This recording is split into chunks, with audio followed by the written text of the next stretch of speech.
Hello and welcome to my 6th video on the road to Venus Next. In this video series I want to talk about everything Venus Next related and give you all of my tips and tricks so that you're well prepared for the upcoming launch of the expansion on Steam. In today's video, instead of talking about the top 5 worst cards like 2 videos back, I want to talk about the absolute best cards in Venus Next, so those that you want to pick up for sure or even form a strategy around.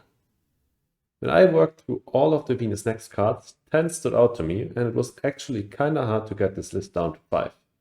This was not because those 10 were all amazing in every scenario. Instead, they are all quite close in power level, but still every one of them is quite niche and requires a certain situation to shine.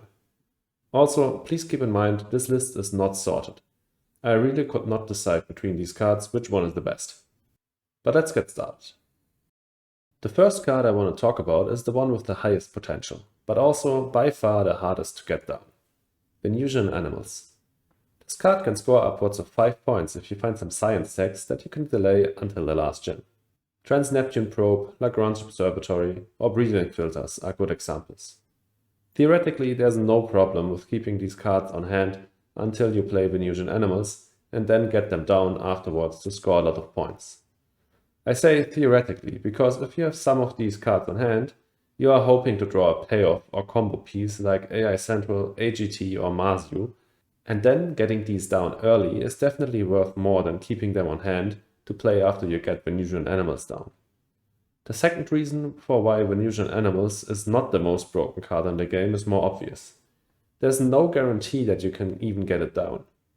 18% Venus is an absurd requirement in most games, and if you see this card in the mid-game, with Venus still at 0, don't even think about picking it up. It sounds like I'm just trashing this card, but the reality is, if you can get this down reasonably early, and if you have some card draw as well, then it can get out of hand super quickly and make some of the best cards in the game even better. It's very dangerous to pass in the early game, and can be worth forming a strategy around on its own.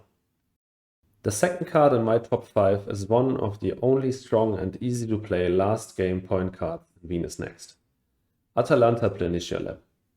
It's just really great value for its money. 2 points and 2 cards as well as 2 useful tags.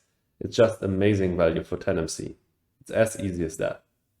It helps on Venophile and Scientist, and if you have Mars U or Olympus Conference down, this card can even draw your 3 cards.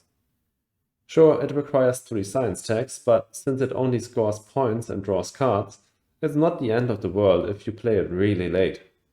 It's also an amazing card on the way to Quantum, Mass and AGT. I love this card and I cannot wait to play with it. If you feared that this would just be a science galore, fear no more. Card number 3 is Sulfur Eating Bacteria.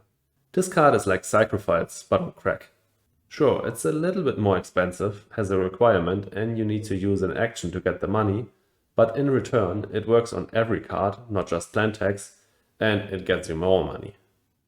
Of course, it would be even better if you include colonies and Enceladus in play, but even without it, this card can make you serious cash.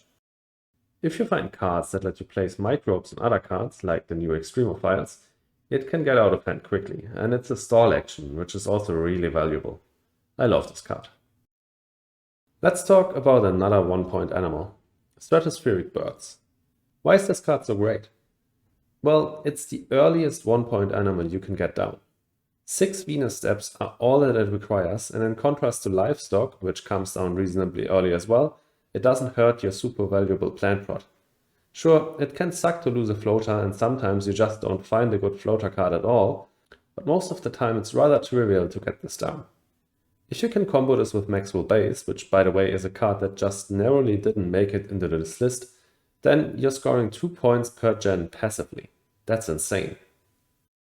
And lastly, we get to one of my favorites, Atmoscoop. It might just be me, but I love this card. It's relatively efficient points, 3 for 22 is a solid rate, and of course the Jovian tag and the floaters are also quite nice, but they are quite situational. But what I love about this card is its flexibility. It can be used in a faster game plan as a way to increase the temperature and maybe even play around the bonus ocean, but it can also be used for a long game when you take the 2 Venus bumps instead. For that, it's probably better, since in a rush you probably won't have science tags or a use for the floaters or Jovian tag, but the option alone can be worth a lot. As I said, I love this card, and I think you should give it a chance when Venus Next gets released on Steam. These were my picks for the top 5 cards introduced by the Venus Next expansion. Do you agree? Which cards are your favorites? Let me know in the comments, and if you enjoyed the video and don't want to miss the rest of the road to Venus Next, like and subscribe. I'll see you in the next video.